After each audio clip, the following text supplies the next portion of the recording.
Hello Scorpio, Tagalog Express tayo ngayon. Sun, Moon, Rising Sign, and Venus para sa July. Sign ng Scorpio. Kunin nyo lang kung ano yung nakarelate kayo. Kung hindi nakarelate, okay lang yun. Maaaring yung mensahe sa susunod na buwan ang makarelate tayo. So, follow lang or like, share, and subscribe. Subscribe lalo para masundan natin yung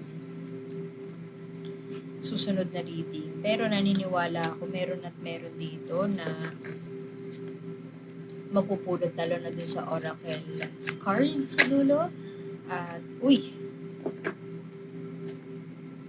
may dahilan kung bakit tayo narito ngayon. Okay, anong nangyari, Scorpio?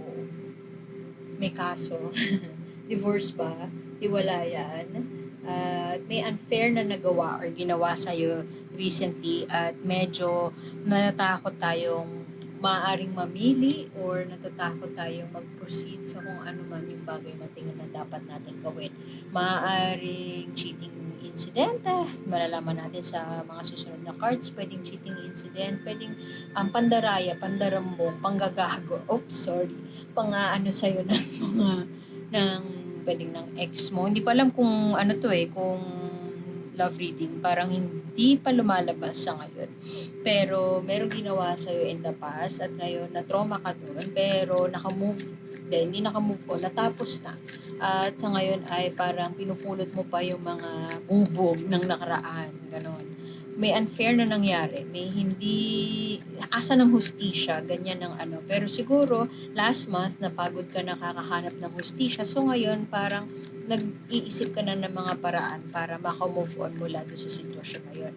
Merong isang bagay na alam mo na dapat mong gawin, pwedeng hiwalayan, mag-resign, magsampa ng kaso, pwedeng ganyan. Kung yung alam mong tama at lalong sa ina-advise sa'yo na gawin mo, pero nagdadalawang isip ka na gawin yun, siguro iniisip mo wala kang enough resources, wala kang enough na pera, wala kang enough na oras, energy, panahon para gawin pa yun.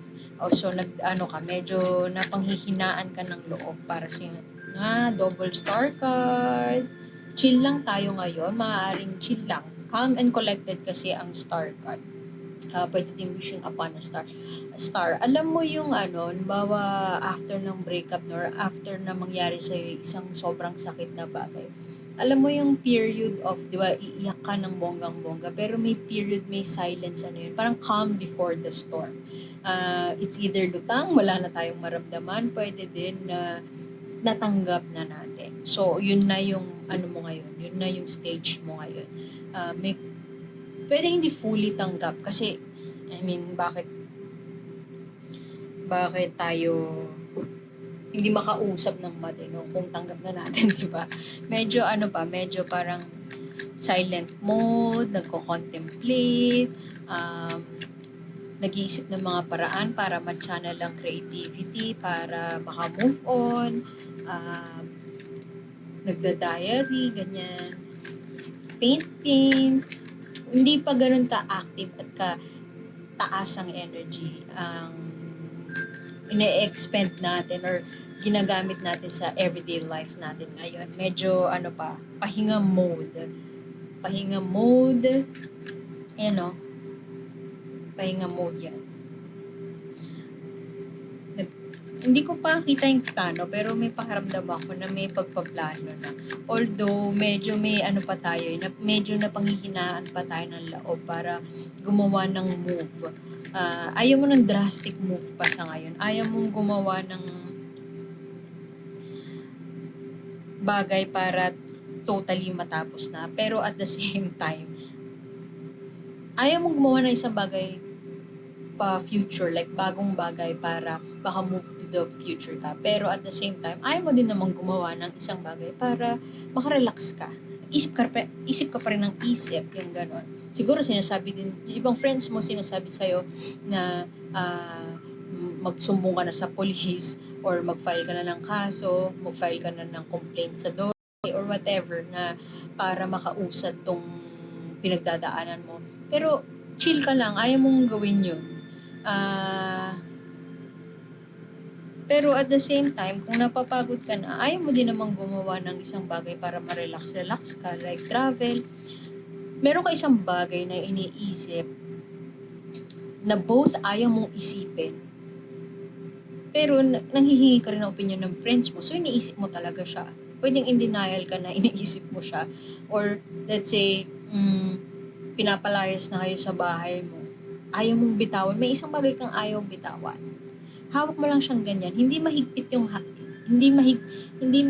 yung kapit mo dun sa bagay. Medyo na-release mo na siya. Makakaalis na siya. Pero gusto mo na dyan lang siya. Hawak mo lang siyang ganyan. Hawak mo lang. So, ewan ko, naghihintay ka ng divine intervention. Hindi mahigpit yung kapit mo, pero kapit mo siya. Yung ganun. In between. So, sabi sa'yo ng friends mo, along the lines of i-let go mo na, hindi mo ma-let go. Ayaw mo i-let go. O kaya sabihin sa'yo, travel tayo, punta tayo sa ganito, ayaw mo din naman. Kung breakup ito, nasa healing phase ka, mending a broken heart, ayaw mo din namang nakapahinga ka, pahinga as in no movement nakapahinga mode ka, pero ayaw mo din namang i-free yung mind mo, kakaisip ng bagay na to. Ayaw mo din na mag-spend ng time with yourself. Ayaw mo din namang mag-explore ng hobbies mo. Ayaw mo din naman na magpamasahe, magpagupit, magbago ng image o whatever. Nakaalis ka na dun sa overthinking phase, pero wala kang gustong gawin sa ngayon. Steady lang. Gusto mo munang kulong, gano'n. So, siguro kung kinukulit ka ng mga kaibigan mo, okay. Oo, sige. Ganun ka lang ng ganun. Ang dami mong cards dito na, ayan, tingnan mo, nines. Almost there, but not really. Laging negotiable para sa iyo yung worth mo. Kung sa work ito, hindi ka siguro makaalis kasi hindi mo masabi sa dole kasi alam mo na masasampahan ng reklamo yung favorite boss mo. Ayaw mong tumanggap ng gusto mo nang umalis sa work mo pero hindi ka naman naghahanap ng trabaho. Sorry sa ingay. Gusto mong offeran ka ng malaki, pero hindi ka naman nag-a-apply, yung ganun. Negotiable lahat. Yung value mo parang, ayaw mong, negotiable lagi yung value mo. Hindi ka na masaya kung nasaan ka ngayon. Pwede din na, yun nga, naka-rest mode ka, nakapahinga mode ka, pero hindi ka happy na walang nangyayaring kakaiba. So, babalik ka, magre-revert ka dun sa mag-overthink ka, iisipin mo yung nakaraan, pero wala ka din namang gagawin, yung gano'n. Sitting in between injustice at healing or moving on ay itong indecisiveness. Andiyan ka ngayon. Indecisiveness. Feeling mo siya ulit to. Wala tayong willpower para punan ang ating cup of love. Pwedeng ganun. Pwedeng napapagod ka na sa trabaho, napapagod na sa giving your all sa relationship, giving your all sa kung ano mang aspeto ng buhay mo ito. Well, relationship kasi all-encompassing naman siya. Pwedeng relationship sa boss, relationship sa colleagues, relationship sa mga katrabaho, pwede ding relationship as in love relationship. Pero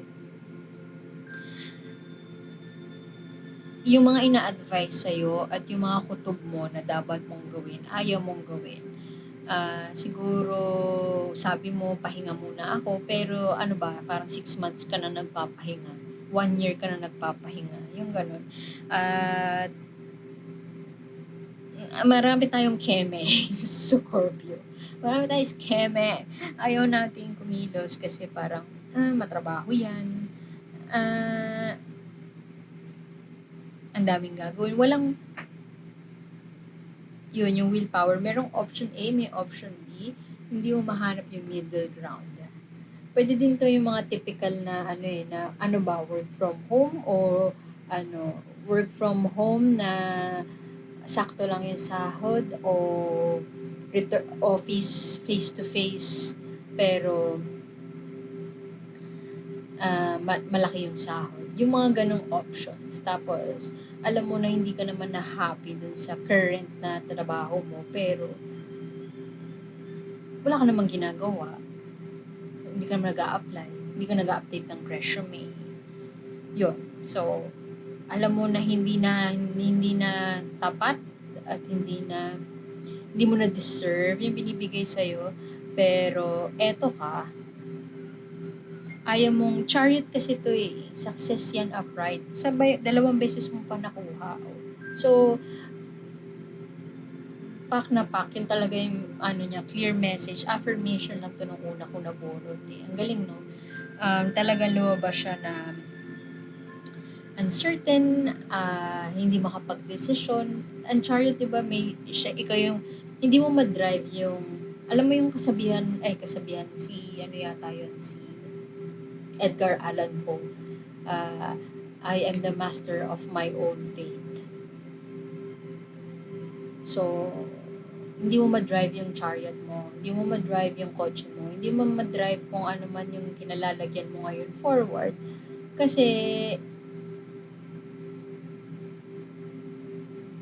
wala lang, ayaw mo lang, gusto mo magpahinga.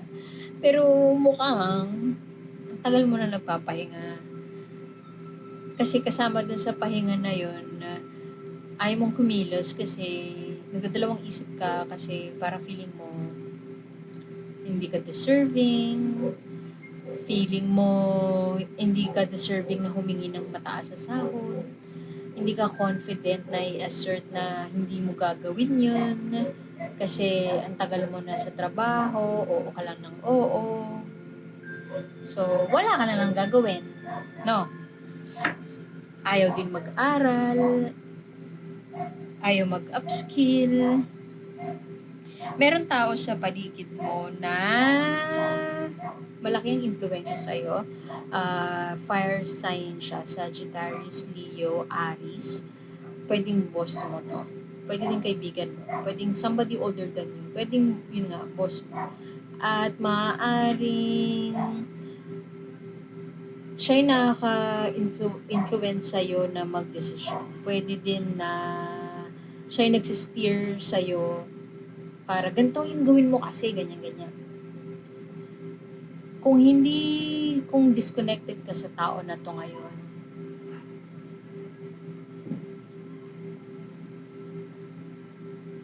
kung hindi mo alam kung sino to, isipin mo yung friend mo, pwedeng older, na yun, pwedeng fire sign.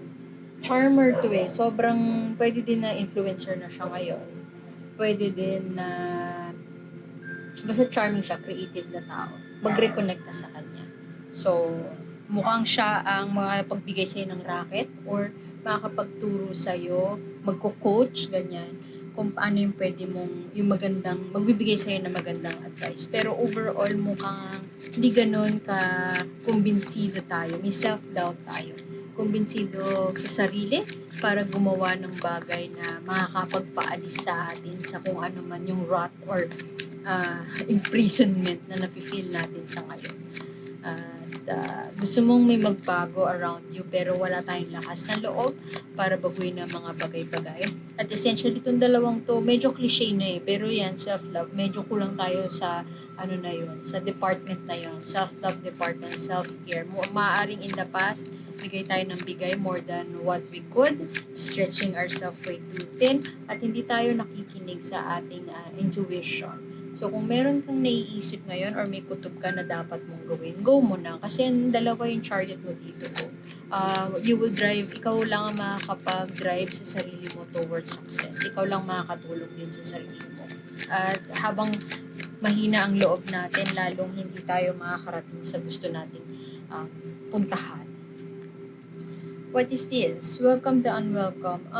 Maaaring may mga bagay na maaari na pagtaksilan tayo nung nakaraan, may ahas sa paligid natin.